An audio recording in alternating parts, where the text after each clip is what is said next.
welcome back to RN Effect. I'm JG. And I'm JD. And today we're going to tell you guys about travel nursing. Travel nursing, yes. So, you guys have already met us. If you haven't, you can go check out our welcome video where we introduced ourselves, gave a little bit of information about ourselves, and we also told you what is RN Effect. So if you haven't watched that video, go check that video out and then come back and see us about travel nursing. However, I like to tell you guys a little bit about my experience with travel nursing. So, JD, I don't know if you know this, but when I became a travel nurse, I kind of used it as an opportunity to move out of Alabama. My husband and I had just gotten married, and we wanted to leave Alabama. We didn't really have a plan. We didn't really know. We just know that we wanted to move out of Alabama to try to get some new experiences. So I maximized on all of the benefits that travel nursing offered in order to move from out of Alabama. So that was a few years ago, and I tapped into travel nursing as an ICU nurse.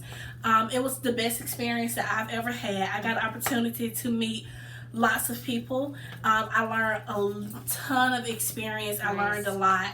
And there's nothing about travel nursing that I regret. I tell all of my friends now, if you're not travel nursing, what are you doing? Like, in this time where all of the money is there, you know, it's just so much. I mean, travel nursing is where it is, right? For sure. My experience, I too have done travel nursing.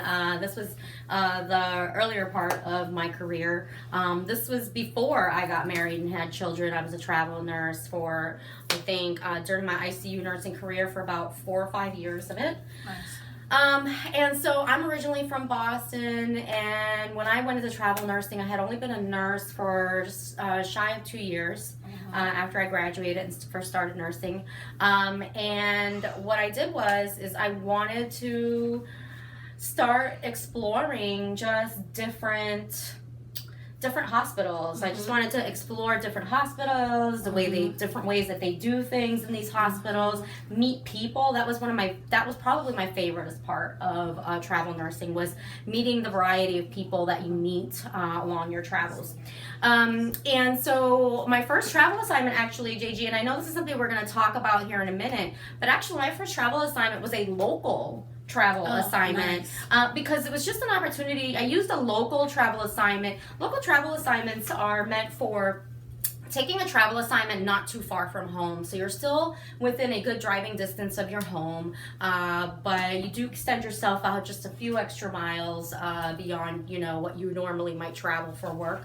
But I did that because it gave me the chance to get my feet wet, if you will, with the travel nursing. I was new to it. I was a fairly new nurse, and so by doing a local travel assignment, I got to learn how the company works. If it was a company that I even wanted to work with, right? There's actually a lot of companies out there that you can work with. So this gave me a chance to test one out. And then eventually I moved into, once I understood the process around travel nursing, I then really dived in and started traveling a lot.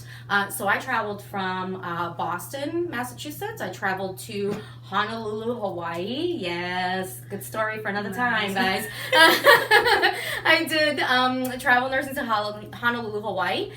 Then I left Honolulu and I traveled to San Diego, and I did San Diego, California there as a travel nurse. And then I ping-ponged a little bit back and forth. The beauty of it is I also used travel nursing to take assignments close to my parents' home during Christmas.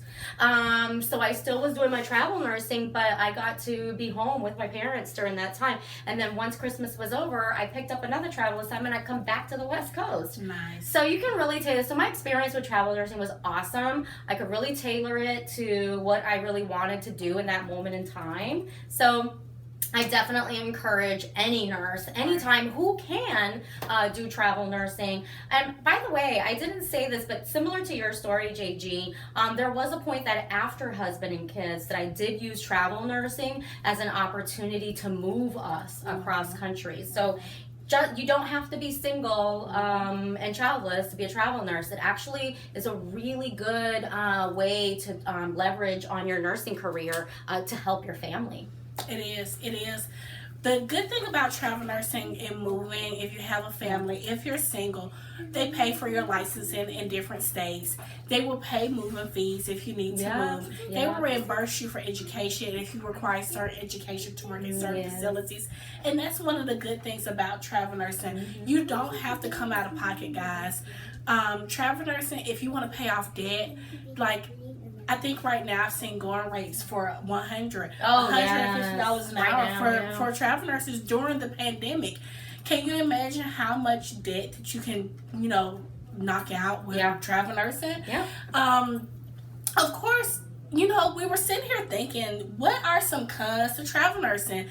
And it's not a whole lot. There's not a whole lot. No. You get to know people, you get to become friends with people, and a con to that is that you have to leave them at some point if they don't need you anymore. But also a pro to that is if you like it, you can stay.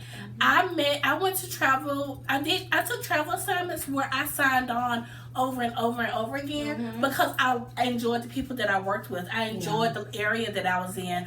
So that was a pro to it. Can you think of any cons, Jessica? No, I mean, it's so true. There's not a lot of cons to, honestly, guys, there's not a lot of cons to travel nursing. I think the biggest cons were, to one point that JG already made, and that was if you really fell in love with a particular assignment, the people, the hospital, etc., and let's say they didn't need a contract nurse anymore and you'd have to leave them, and that was always the hardest part for me, but that was par for the course when you're doing travel nursing. I mean, anything else besides that, I really honestly can't think of any other cons to travel nursing. I think maybe you're not privileged to all of the benefits that some of the hospitals have, but that's okay because a lot of companies, they offer benefits for you. They offer education, so you don't have to worry about that, and you make so much money, guys. You just put that money away for your retirement benefits for later on.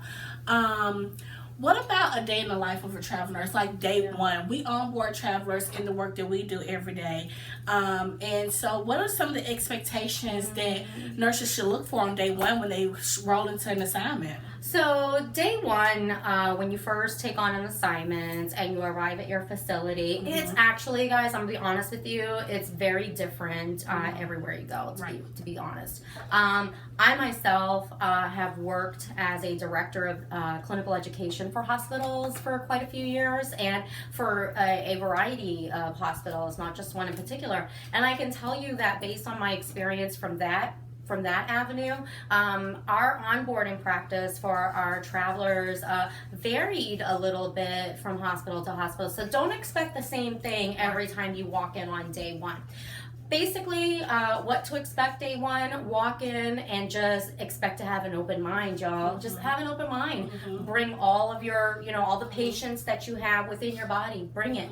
Because, here's the thing, when a hospital has contracted out for a travel nurse, it's because they really are in need, right? They really need a nurse to fill a gap that they're currently in, right? So when they do that, they really just want to be able to facilitate whatever onboarding is necessary as quickly as possible, because they really need you to get out on that floor and help them. And I think that's rightfully so for a travel nurse. As a travel nurse, you've committed and you've basically claimed that you have the skill sets and that you have the flexibility and the mindset to hit the ground running. So walk in with an open mind on day one. Get your onboarding. What do you need? You need your access to your med dispensing machine. You need your badging. You need access to doors that might be locked for relevant units that you have. Computer access and a quick crash course on the electronic health record for your documentation. That's it. That formula right there is all you need for any hospital you travel to, regardless of how different that onboarding day is for day one of a traveler. One thing that we know, guys, is that patients don't change, right? The patients don't change. You might see a different type of patients, but the care of our patients don't change, right? So only thing it is just learning the system and learning how hospitals do their policies and their procedures. And so a good thing about it, guys, is that there's social media out there. There's groups out there. Talk to the travel nurses on your unit. Get to know what they're doing in their units. And maximize on social media. They let you know which organizations might not necessarily be travel friendly, because there are places that aren't travel friendly. So use your social media, use the travel nurses on your unit, use us, because that's what we're here for. If you have any questions, drop them in the comments. We can reach out to you and let you know anything else that you want to know about travel nursing. Yeah, I think on that note, y'all, if, like JG said, if you have any more questions for us about travel nursing, I think pretty much we've summed it up for you and what that means and what it entails. And yeah, listen, we encourage you, and if you let us empower you, we're here for you. Till next time, y'all, I'm JD. And I'm JG. And we'll see you next time on RN Effect. Bye.